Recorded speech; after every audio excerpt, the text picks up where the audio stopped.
그 전화는 돈이 아니라 내 인생을 돌려주는 것이었습니다. 낡은 공중전화에 집착하듯 하루를 견디던 청소. 노동자의 수는 어느 날 걸려온 전화 한 통으로 삶의 고통이 시작되었다. 자신이 상속자라는 통보는 희망이 아닌 의심과 공격을 불러오고 그녀는 잊고 살았던 출생의 진실과 다시 마주하게 된다. 기록과 증언, 영상 메시지를 따라가며 정체성은 회복되지만 선택의 순간의 해수는 그 많은 돈을 거절합니다. 새벽 4시 50분. 알람 소리도 없이 눈이 떠집니다. 68년을 살아온 몸은 이제 시계보다 정확합니다. 주름진 손으로 이불을 걷어내며 무릎이 욱신거립니다. 오늘도 또 혼잣말이 새어나옵니다. 이름은 윤서. 항구 도시의 새벽 시장을 청소하는 일을 시작한 지 10년째입니다. 세면대 앞에 선 제 얼굴은 거울 속에서 낯섭니다. 주름살 사이로 젊은 날의 흔적을 찾으려 하지만 이제 그마저도 포기한 지 오래입니다. 회색 작업복을 입고 낡은 운동화 끈을 묶습니다. 새벽 5시 10분. 집을 나섭니다. 계단을 내려갈 때마다 무릎에서 소리가 납니다. 딱딱. 이 소리도 이제 익숙합니다. 항구의 비린내가 코를 찌릅니다. 멀리서 배들의 경적 소리가 들립니다. 부웅. 새벽 시장으로 가는 길, 가로등 불빛 아래로 제 그림자가 길게 늘어집니다. 언니, 오늘도 일찍이네요. 편의점 아르바이트생이 손을 흔듭니다. 저보다 50살은 어려 보이는 아이입니다. 그래야지. 할 일이 있으니까. 뭔가 더 말하고 싶었지만 그냥 걸어갑니다. 시장 입구에 도착했습니다. 새벽 5시 30분. 상인들이 하나둘 도착해 좌판을 펼칩니다. 저는 창고에서 청소 도구를 꺼냅니다. 빗을, 걸레질, 쓰레기 분리. 매일 같은 일입니다. 그런데 이상한 게 있습니다. 매일 아침 똑같은 시간에 저는 한 곳에 멈춥니다. 시장 한 구석, 옛날 역사 건물 옆. 거기에 빨간 공중전화 부스가 하나 있습니다. 아니, 부스라고 하기엔 초라합니다. 그냥 벽에 붙어 있는 낡은 전화기 하나. 긴급 연락용이라는 표지판이 바랜 채로 붙어 있습니다. 저는 그 앞에 매일 4분씩 섭니다. 왜 서는지 모릅니다. 10년 동안 한 번도 울린 적 없는 전화입니다. 선이 끊어졌는지 아니면 애초에 연결조차 안 되어 있는지 모릅니다. 그런데 오늘은 달랐습니다. 따르릉, 따르릉. 뭐? 심장이 쿵 내려앉습니다. 진짜 울리고 있습니다. 저 전화가 10년 동안 한 번도 소리내지 않던 저 전화기가 울리고 있습니다. 손이 떨립니다. 수화기를 들어야 하는데 팔이 움직이지 않습니다. 따르릉, 따르릉. 주변 상인들이 힐끔거립니다. 저 전화기 살아있었어? 누군가 중얼거립니다. 저는 떨리는 손으로 수화기를 듭니다. 여보세요? 목소리가 갈라집니다. 윤서 씨 맞으십니까? 남자 목소리입니다. 또렷하고 정중합니다. 네, 제가 윤서인데요. 처음 뵙겠습니다. 저는 국제공익재단 법무팀 김정훈 변호사입니다. 윤서님, 지금 통화 가능하신가요? 재단? 변호사? 지금 일하는 중인데요. 중요한 용건입니다. 5분만 시간 내주실 수 있으십니까? 가슴이 두근거립니다. 무슨 일일까요? 혹시 제가 뭘 잘못했나요? 말씀하세요. 윤서님, 혹시 서울에 계셨던 이종혁 선생님을 기억하십니까? 이종혁? 그 이름을 듣는 순간 온몸이 얼어붙습니다. 기억합니다. 이종혁 선생님께서 지난해 12월에 별세하셨습니다. 네, 알고 있었습니다. 신문 부고란에서 봤습니다. 그날 저녁 저는 혼자 소주를 마셨습니다. 선생님께서 유언장을 남기셨습니다. 그 유언장에 윤서님의 성함이 있습니다. 제 이름이요? 네. 선생님의 유산 중 일부를 윤서님께 증여한다는 내용입니다. 수화기를 떨어뜨릴 뻔했습니다. 그게 무슨 자세한 이야기는 직접 뵙고 말씀드리고 싶습니다. 내일 오전 10시에 저희 사무실로 방문해 주실 수 있으십니까? 서울 강남구에 있습니다. 서울, 강남. 이 낡은 운동화를 신고 갈 곳이 아닙니다. 저는 그냥 시장 청소하는 사람인데요. 혹시 동명이인 아닐까요? 생년월일과 주민등록번호를 확인했습니다. 윤서님이 맞습니다. 얼마나 되는데요? 그 유산이. 전화기 너머로 잠깐의 침묵이 흐릅니다. 정확한 금액은 직접 뵙고 말씀드리겠습니다만 60억 원 상당입니다. 수화기가 바닥에 떨어졌습니다. 60억? 귓가가 멍해집니다. 주변 소리가 들리지 않습니다. 여보세요? 윤서님? 수화기를 다시 듭니다. 손이 너무 떨려서 제대로 잡을 수가 없습니다. 죄송합니다. 제가 잠깐 놀라셨을 겁니다. 천천히 생각하시고 내일 연락 주십시오. 명함 번호를 알려드리겠습니다. 번호를 받아 적었습니다.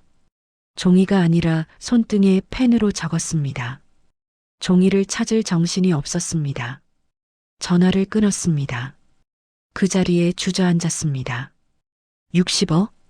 제가 10년 동안 이 시장을 청소하며 번 돈이 얼마일까요? 한 달에 150만 원, 1년이면 1,800만 원, 10년이면 1억 8천만 원. 그 30배가 넘는 돈입니다. 언니 괜찮아요? 상인 아주머니가 다가옵니다. 아니, 괜찮아요. 일어서려는데 무릎에 힘이 안 들어갑니다. 그날 청소는 엉망이었습니다. 손에 걸레를 쥐고 있었지만 제대로 닦은 곳이 어디인지 기억이 나지 않습니다. 머릿속은 온통 그 전화 소리로 가득했습니다. 따르릉, 따르릉. 10년 동안 기다렸던 소리였을까요? 아니, 저는 뭘 기다렸던 걸까요? 그날 밤 잠이 오지 않았습니다. 누운 채로 천장을 바라봅니다. 형광등이 깜빡입니다. 고쳐야 하는데 계속 미뤄왔습니다. 전구 하나 사는 게 아까웠습니다. 60억이면 전구를 몇 개나 살 수 있을까요? 아니, 그게 중요한 게 아닙니다. 휴대전화를 꺼냅니다. 오래된 폴더폰입니다. 화면에 금이 가 있습니다. 손등에 적힌 번호를 천천히 눌렀습니다. 여보세요, 김정훈 변호사입니다. 저, 윤서입니다. 아까 전화 주셨던, 윤서님. 연락 기다리고 있었습니다. 내일 10시에 갈 수 있을 것 같습니다. 감사합니다. 주소 문자로 보내드리겠습니다. 신분증 꼭 지참해 주시고요. 전화를 끊고 옷장을 열었습니다. 옷이 몇 벌 없습니다. 작업복, 낡은 청바지, 세일할 때 산바람막이 점퍼. 강남 사무실에 입고 갈 옷이 없습니다. 새벽까지 뒤척였습니다. 이종혁? 그 이름을 머릿속에서 지우려 했습니다. 30년 넘게. 그런데 결국 지워지지 않았나 봅니다. 다음 날 아침, 평소보다 일찍 시장에 갔습니다. 서울행 버스가 9시에 있습니다. 그 전에 청소를 마쳐야 합니다. 언니, 오늘 일찍이네. 응, 오늘 일이 좀 있어서. 무슨 일인데요? 그냥 병원 좀. 거짓말이 자연스럽게 나왔습니다. 진실을 말하면 믿지 않을 겁니다. 저도 믿지 못하고 있는데 청소를 끝내고 화장실에서 옷을 갈아입었습니다. 가장 깨끗한 청바지와 검은색 바람막이. 거울을 봤습니다. 시장 청소하는 할머니가 거기 있었습니다. 버스 정류장으로 걸어갑니다. 손에 쥔 가방이 너무 낡았습니다. 10년 전에 산 가방입니다. 천이 헤어져 있습니다. 서울 가는 표 한 장이요. 편도요, 왕복이요? 편도요. 10,000원을 냈습니다. 지갑에 남은 돈은 30,000원. 오늘 교통비로 다 쓸 것 같습니다. 버스에 올랐습니다. 뒷자리에 앉았습니다. 창밖으로 항구가 멀어집니다. 제가 10년 동안 매일 지나다닌 길입니다. 버스는 고속도로로 접어듭니다. 옆 좌석에 젊은 여자가 앉았습니다. 말끔한 정장에 명품 가방. 저와는 다른 세상 사람 같습니다. 그 여자가 힐끔 저를 봅니다. 그리고는 고개를 돌립니다. 아, 제가 냄새나나 봅니다. 아침에 샤워를 했는데도 서울까지 3시간. 버스 안에서 계속 생각했습니다. 왜 이종혁은 제게 돈을 남긴 걸까요? 우리는 30년 전에 만났습니다. 저는 28, 그는 35. 저는 식당 종업원이었고 그는 대학 교수였습니다. 우연히 식당에서 마주쳤습니다. 그는 혼자 밥을 먹으러 자주 왔습니다.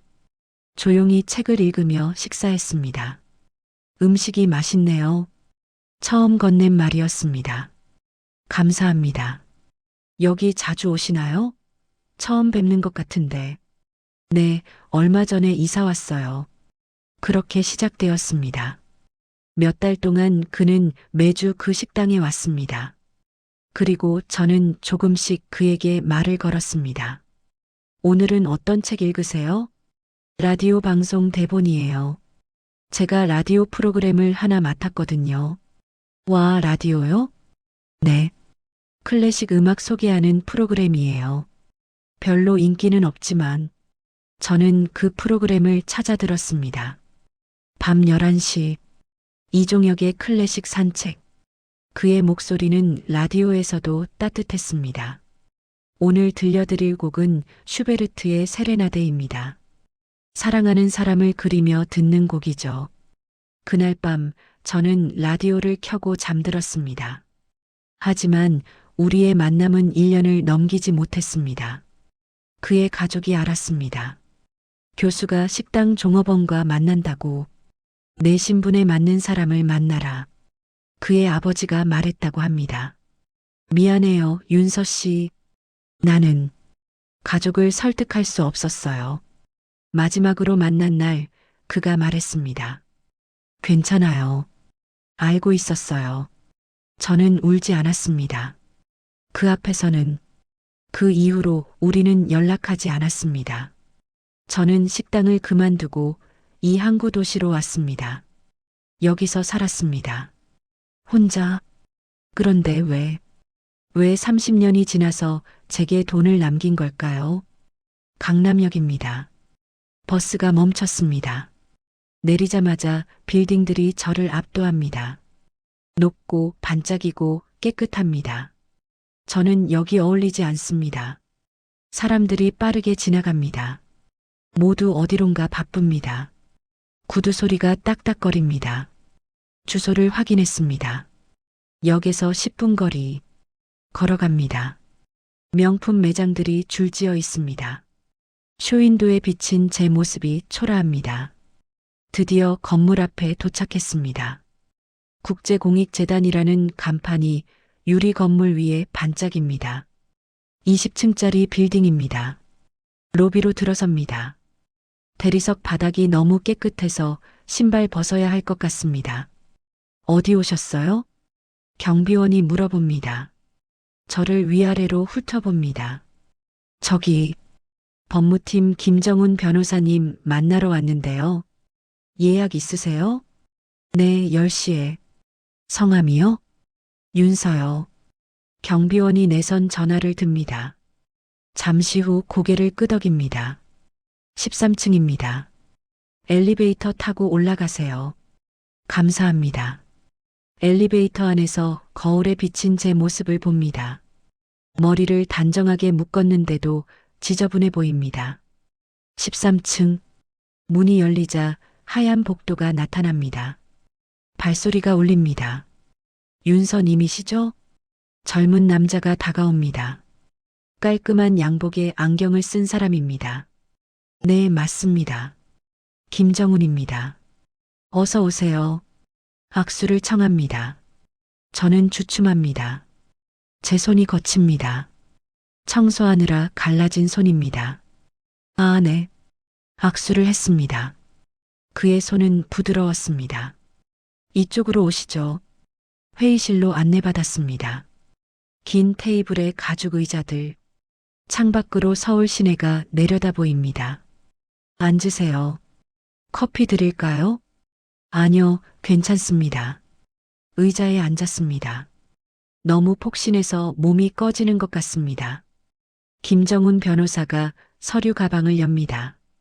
먼저 신분증 확인 좀 하겠습니다.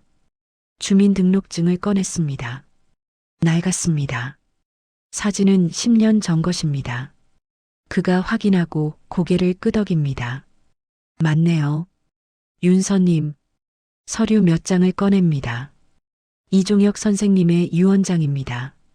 작년 9월에 작성하셨어요. 12월에 돌아가셨고요. 유언장을 봅니다. 복잡한 법률 용어들, 그 사이에 제 이름이 보입니다. 윤서에게 전 재산의 15%를 증여한다. 전 재산이 얼마였나요? 400억 원 정도입니다. 숨이 막힙니다. 그럼 제가 받는 건 60억 원입니다. 귓가가 윙윙거립니다. 왜 저한테? 김정훈 변호사가 다른 서류를 꺼냅니다. 선생님께서 남기신 편지가 있습니다. 읽어보시겠습니까? 편지. 손이 떨립니다. 봉투를 받았습니다. 낡은 편지지가 들어 있습니다. 펼쳤습니다. 윤서에게 이 편지를 읽을 때쯤이면 나는 이미 이 세상 사람이 아니겠지요. 30년이 지났습니다. 그동안 당신을 찾으려 했습니다. 하지만 용기가 나지 않았습니다. 나는 비겁한 사람이었습니다. 가족의 반대에 무릎 꿇었고 당신을 지키지 못했습니다. 당신과 헤어진 후 나는 결혼했습니다. 가족이 정해준 사람과 아이도 낳았습니다. 하지만 행복하지 않았습니다. 매일 밤 라디오 방송을 할 때 당신이 듣고 있을까 생각했습니다. 슈베르트의 세레나데를 틀 때마다 당신 얼굴이 떠올랐습니다. 나는 당신에게 빚을 졌습니다.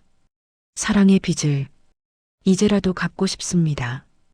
이 돈으로 당신이 편안한 노년을 보내기를 바랍니다. 미안합니다. 그리고 사랑했습니다. 이종혁. 편지를 읽고 나니 눈물이 흐릅니다.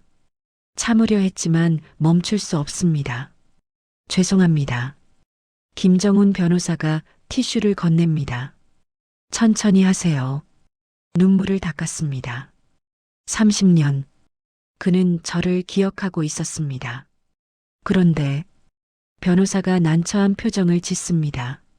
뭔가 문제가 있나요? 사실은 재단 이사회에서 이의를 제기했습니다. 이의요? 윤서님과 고인의 관계를 증명할 서류가 부족하다는 겁니다. 가족도 아니고 법적 혼인 관계도 아니었으니까요. 가슴이 철렁 내려앉습니다. 그럼 못 받는 건가요? 아니요. 유언장은 법적 효력이 있습니다. 다만 절차가 조금 복잡해질 수 있습니다. 얼마나 복잡한데요? 이사회 승인을 받아야 합니다. 그리고 그가 말을 멈춥니다. 그리고요? 일부 이사들이 윤서님을 의심하고 있습니다. 의심이요? 고인을 속였거나 유언을 조작했을 가능성을 제기하는 거죠. 머리를 얻어맞은 것 같습니다. 제가 사기꾼이라고요? 그렇게까지는 말하지 않았지만 신중한 조사가 필요하다는 입장입니다. 주먹을 쥡니다. 손톱이 손바닥을 파고듭니다. 저는 30년 동안 그분 생각했어요. 한 한 번도 돈 때문에 연락한 적 없어요. 알고 있습니다. 하지만 절차상 얼마나 걸려요? 이 조사가 한 달에서 두 달 정도. 그동안 뭘 하면 되죠? 윤서님의 과거를 증명할 자료들을 모아야 합니다. 고인과의 관계, 당시 상황을 입증할 수 있는 것들이요. 30년 전 이야기입니다. 무슨 증거가 남아 있겠습니까? 해보겠습니다. 고개를 들었습니다.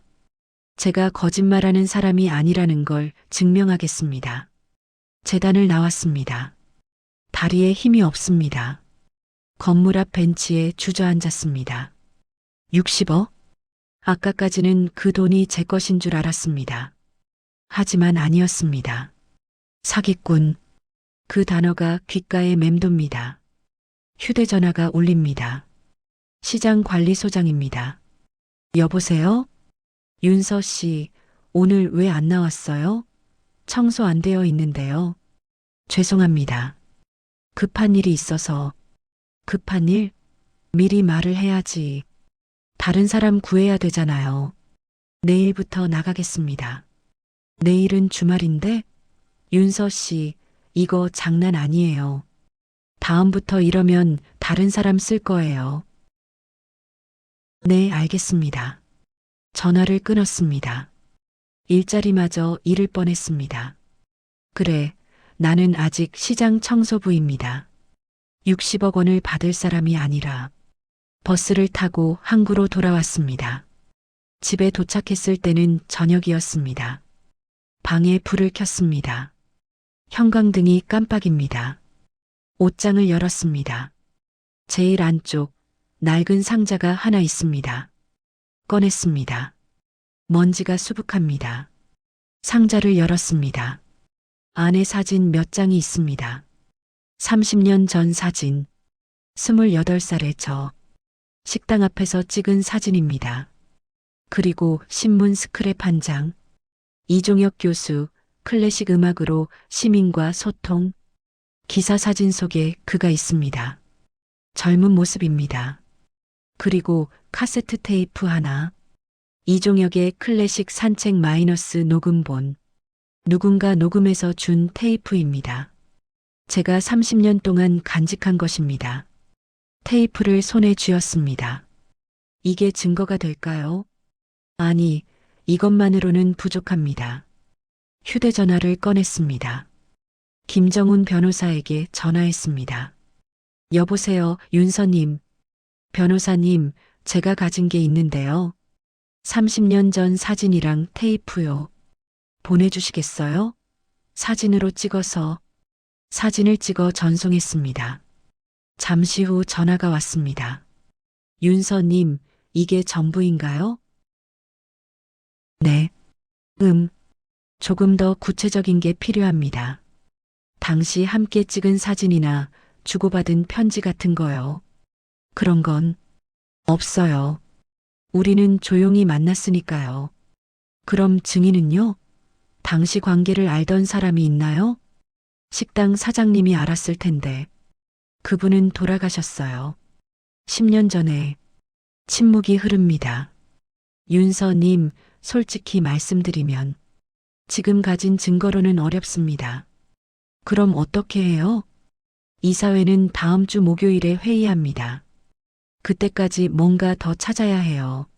일주일 안에 30년 전 흔적을 찾으라고요. 최선을 다해 보겠습니다.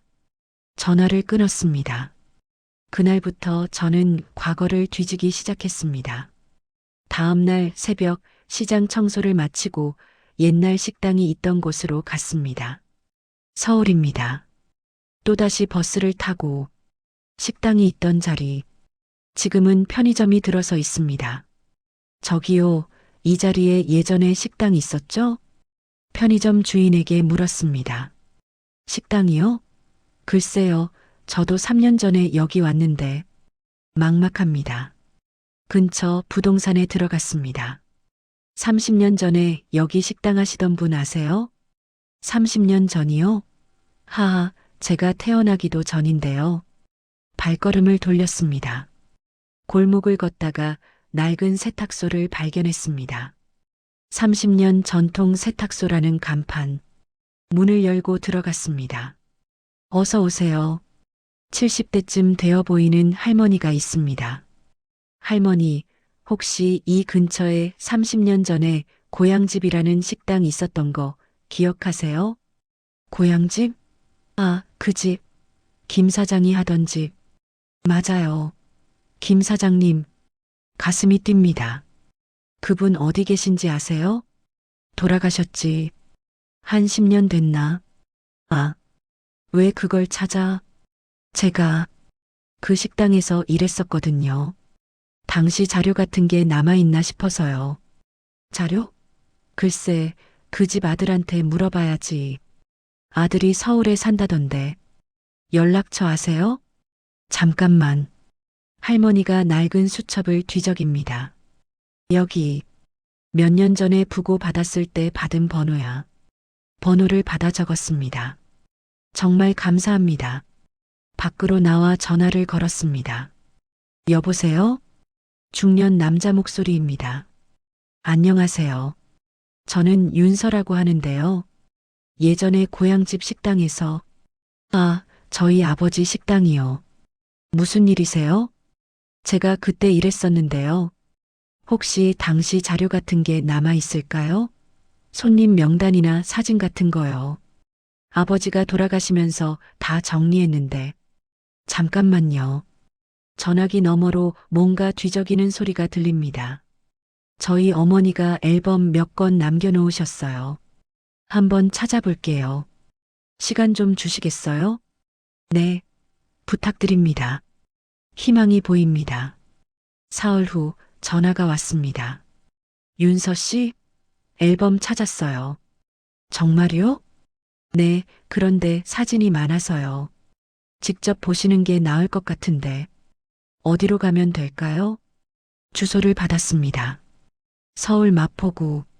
다음 날 또 서울행 버스를 탔습니다. 주소지에 도착했습니다. 오래된 아파트입니다. 초인종을 눌렀습니다. 어서 오세요. 문을 연 사람은 50대 남자입니다. 앉으세요. 차 드릴까요?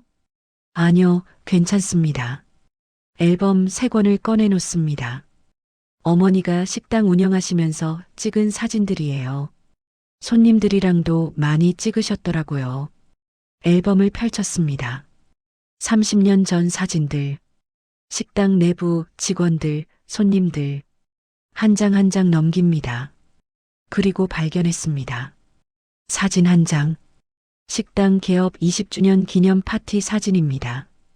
그 사진 구석에 젊은 저와 이종혁이 함께 있습니다. 손이 떨립니다. 이 사진, 제가 가져갈 수 있을까요?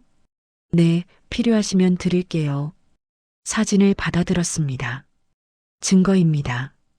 우리가 함께 있었다는. 정말 감사합니다. 김정훈 변호사에게 사진을 보냈습니다. 다음 날 전화가 왔습니다. 윤서님, 좋은 자료네요. 하지만요. 이사회에서 이것만으로는 부족하다고 합니다. 더 직접적인 관계 증명이 필요하대요. 더 직접적인 게 뭔데요? 편지나 혹은 당시 증인이 필요합니다. 증인. 김 사장님은 돌아가셨고 다른 직원들은 연락이 닿지 않습니다. 그리고 윤서님. 네. 언론에서 연락 올 수 있습니다. 언론이요? 재단 내부에서 정보가 샜나 봅니다. 기자들이 취재하고 있어요. 무슨 취재요? 60억 원 상속 이야기죠. 자극적이잖아요. 청소부가 교수 유산 노린다, 이런 식으로요. 가슴이 철렁 내려앉습니다. 제가 유산을 노렸다고요? 아니, 윤서님은 그런 게 아니라는 거 알아요.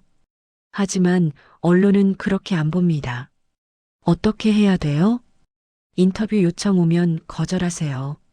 아무 말도 하지 마시고요. 그날 저녁 뉴스를 봤습니다. 유명 교수가 낯선 여성에게 60억 원을 유산으로 남겨 논란입니다. 유족과 재단 측은 화면에 제 이름이 나옵니다. 윤서 씨는 현재 시장 청소원으로 일하고 있으며 고인과의 구체적 관계는 밝혀지지 않았습니다. 휴대전화가 울립니다. 모르는 번호입니다. 받지 않았습니다. 또 울립니다. 또 다른 번호입니다. 하루 종일 전화가 왔습니다. 기자들입니다. 문자도 수십 통, 인터뷰 요청드립니다. 진실을 밝혀주세요. 윤서 씨 입장을 들려주세요. 전화기를 꺼버렸습니다. 다음 날 아침, 시장에 나갔습니다. 상인들이 수군댑니다. 윤서 씨, TV 나왔던데? 60억이라며? 진짜야? 아니면 사기? 저는 아무 말 하지 않았습니다. 청소를 시작했습니다. 그런데 누군가 다가옵니다. 카메라를 든 사람입니다. 윤서 씨 맞으시죠? 잠깐만 인터뷰 부탁드립니다. 싫습니다. 시청자들이 궁금해하는데요. 고인과 어떤 관계셨나요? 말했잖아요. 싫다고요. 목소리가 커졌습니다. 주변 사람들이 쳐다봅니다. 기자가 카메라를 들이댑니다. 왜 말씀 안 하시죠? 숨길 게 있으신 겁니까? 비켜주세요. 밀치고 지나갔습니다. 그날 저녁 그 장면이 뉴스에 나왔습니다. 취재를 거부하는 윤서 씨의 모습입니다. 과연 진실은 무엇일까요? 화면 속 제 모습은 화가 나 있었습니다. 공격적으로 보였습니다. 댓글이 달렸습니다. 뭔가 숨기는 거 아니야? 진짜 유산 노린 것 같은데. 불쌍한 척하네. 휴대전화를 던져버리고 싶었습니다. 이사회 회의 날이 다가왔습니다. 김정훈 변호사에게서 전화가 왔습니다. 윤서님, 내일 회의입니다. 직접 참석하셔야 해요. 알겠습니다. 그리고 마음의 준비하세요. 이사들이 호의적이지 않습니다. 전화를 끊고 옷장을 열었습니다. 입고 갈 옷이 없습니다. 근처 옷가게에 갔습니다. 정장 있어요? 네, 이쪽으로 오세요.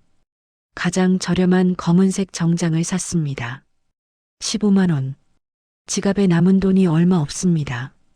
다음 날 다시 서울로 갔습니다. 재단 건물 20층 회의실, 긴 테이블에 10명 정도의 사람들이 앉아 있습니다. 모두 나이 든 남자들입니다. 정장을 차려입고 엄숙한 표정입니다. 앉으세요. 맨 앞자리에 앉았습니다. 이사장이 서류를 펼칩니다. 오늘은 이종혁 교수의 유언 집행권에 대해 논의하겠습니다. 윤서 씨, 먼저 자기소개 부탁합니다. 저는 윤서입니다. 현재 항구시장에서 청소 일을 하고 있습니다. 고인과는 어떤 관계였습니까? 30년 전에 연인 사이였습니다. 웅성거림이 일어납니다. 30년 전이라면 입증할 자료가 있습니까? 사진이 있습니다. 김정훈 변호사가 사진을 배부합니다. 이사들이 사진을 봅니다. 이게 전부입니까? 네. 한 이사가 말합니다. 사진 한 장으로는 부족합니다. 파티에서 우연히 찍힌 것일 수도 있고요. 아닙니다. 우리는 증거가 없잖습니까? 다른 이사가 끼어듭니다. 윤서 씨, 솔직하게 말씀하세요. 고인이 병환 중일 때 접근한 겁니까? 아닙니다. 저는 30년 동안 연락도 안 했어요. 그게 오히려 이상하지 않습니까? 30년간 연락 없다가 갑자기 유산을? 제가 원한 게 아니에요. 그분이 남긴 거예요. 목소리가 떨립니다. 증명하세요. 당신이 사기꾼이 아니라는 걸. 사기꾼. 그 단어가 또 나왔습니다. 저는 말이 막힙니다. 이사장이 말합니다. 오늘 회의는 여기까지 하겠습니다. 추가 증거가 나올 때까지 보류합니다. 잠깐만요. 일어섰습니다. 저 정말 사기꾼 아닙니다. 그분을 진심으로 사랑했어요. 30년 전에도 지금도 이사들이 저를 봅니다. 동정 어린 시선입니다. 아니, 동정이 아닙니다. 의심입니다. 알겠습니다. 다음 회의 날짜는 추후 통보하겠습니다. 회의실을 나왔습니다. 복도에서 주저앉았습니다. 김정훈 변호사가 다가옵니다. 윤서님, 제가 뭘 잘못했나요? 눈물이 납니다. 저는 그냥 살아온 대로 살았을 뿐인데, 저도 최선을 다하고 있습니다. 조금만 더 기다려주세요. 기다려요? 뭘 기다려요? 증거가 없는데, 소리쳤습니다. 복도에 울립니다. 집으로 돌아왔습니다. 밤이 깊었습니다. 옛날 테이프를 꺼냈습니다. 이종혁의 클래식 산책. 테이프 플레이어를 꺼냈습니다. 먼지를 닦았습니다. 재생 버튼을 눌렀습니다. 지직거리는 소리 다음 그의 목소리가 흘러나옵니다. 안녕하십니까? 이종혁입니다. 오늘 밤에는 슈베르트의 세레나데를 들려드리겠습니다. 음악이 흐릅니다. 아름답고 슬픈 선율입니다. 이 곡은 사랑하는 사람을 그리며 듣는 곡입니다. 만날 수 없는 사람 하지만 잊을 수 없는 사람. 눈물이 흐릅니다. 여러분도 그런 사람이 있으신가요? 살면서 한 번쯤은 다 있을 겁니다. 사랑했지만 함께할 수 없었던 사람. 테이프를 멈췄습니다. 다시 재생했습니다. 사랑했지만 함께할 수 없었던 사람. 이 목소리가 증거입니다. 하지만 어떻게 증명하죠? 테이프를 돌려들었습니다. 그러다가 발견했습니다. 프로그램 끝부분. 오늘 방송은 여기서 마치겠습니다. 그리고 항구 도시에 계신 한 분께 이 노래를 바칩니다. 언젠가 이 방송을 들으시기를, 그리고 제 마음을 알아주시기를 바랍니다. 항구 도시, 저입니다. 저를 말하는 겁니다. 심장이 뜁니다. 이게 증거가 될까요? 김정훈 변호사에게 전화했습니다. 여보세요? 윤서님, 지금 밤 11시인데요. 변호사님, 테이프 들어봤어요. 그분이 저를 언급했어요. 테이프요? 라디오 방송 녹음본이요. 거기 항구 도시에 계신 분께 바친다고 나와요. 그게 윤서님이라는 걸 어떻게 증명하죠? 저는 항구 도시에 살잖아요. 하지만 확실한 증거는 아니잖아요. 항구 도시에 사는 사람이 윤서님만 있는 게 아니니까요.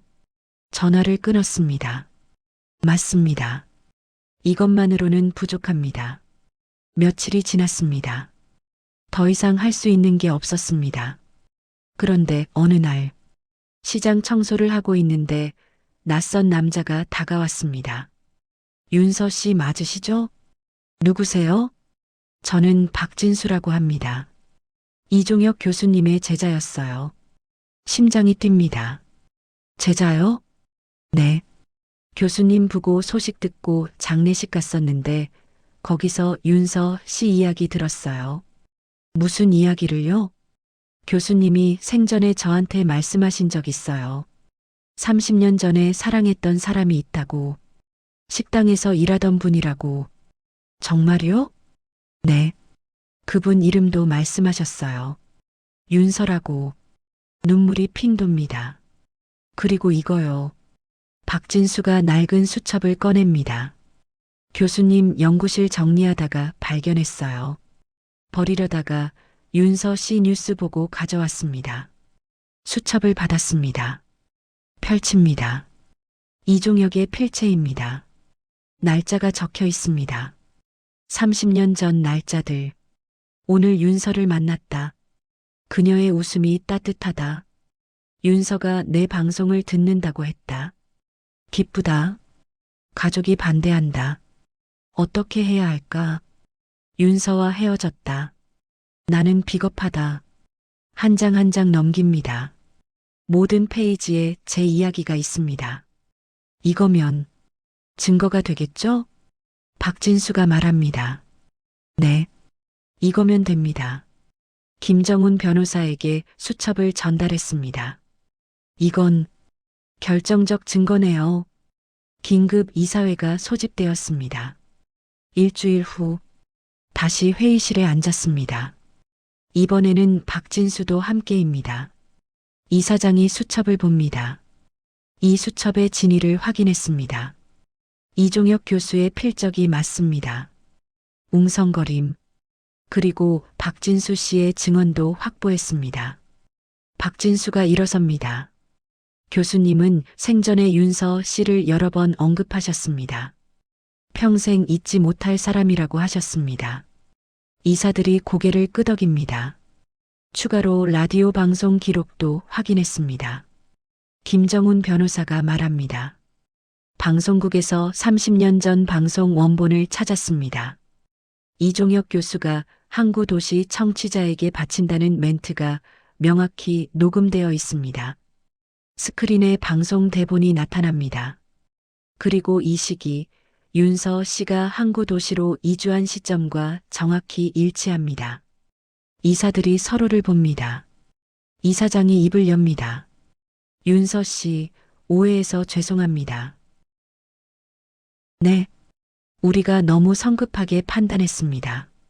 당신과 고인의 관계는 진실이었습니다.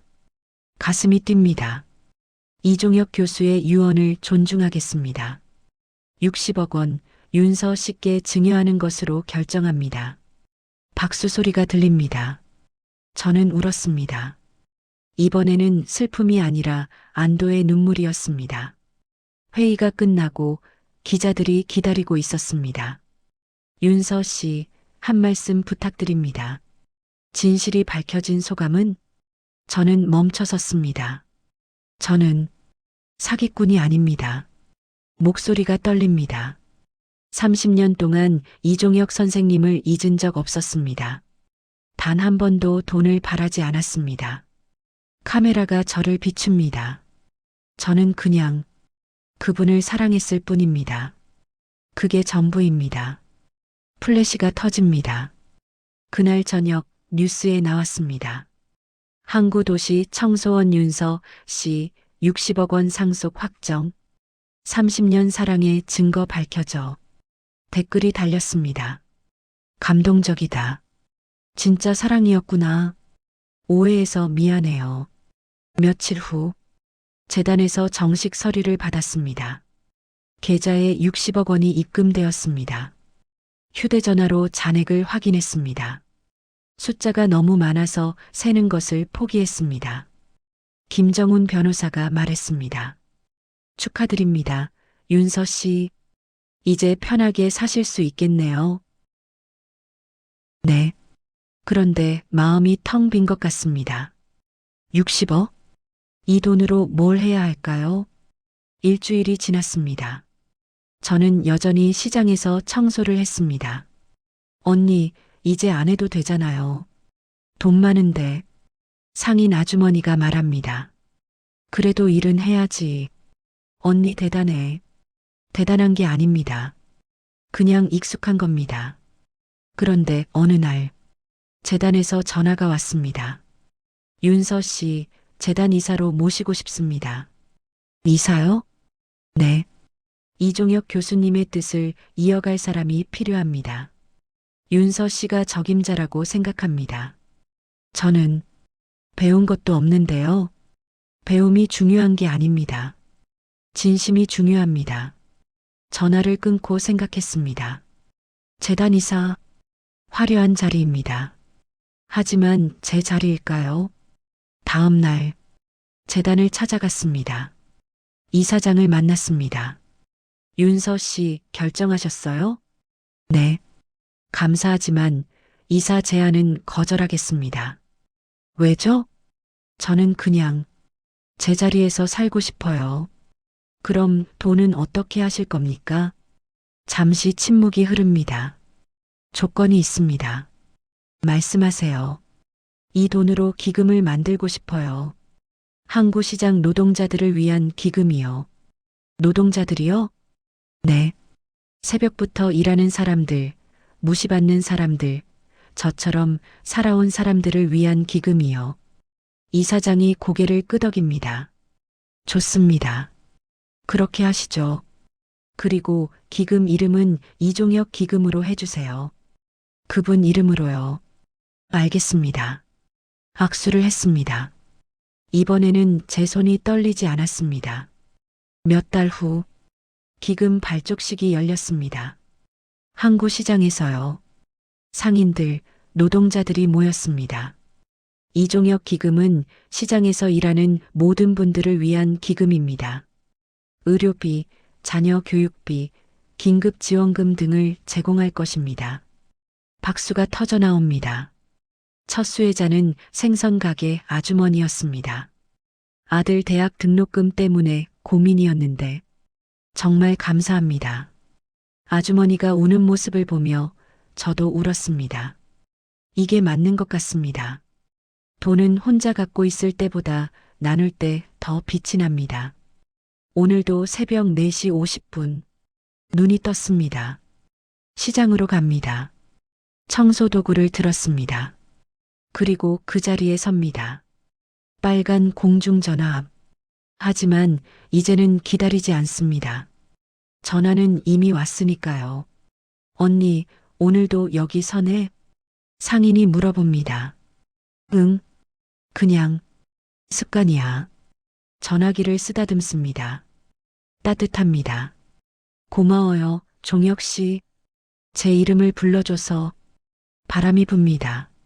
항구의 비린내와 함께 새벽 공기가 제 주름진 얼굴을 스칩니다. 오늘도 살아갑니다. 시장 청소부 윤서로. 하지만 이제는 압니다. 제 가치는 돈이 아니라 제가 살아온 시간에 있다는 것을, 누군가 저를 기억해 준다는 것, 그것만으로도 충분합니다. 전화기 옆을 지나칩니다. 더 이상 멈추지 않습니다. 하지만 언젠가 누군가를 위해 이 전화는 다시 울릴 겁니다. 그리고 저는 그 용기를 믿습니다.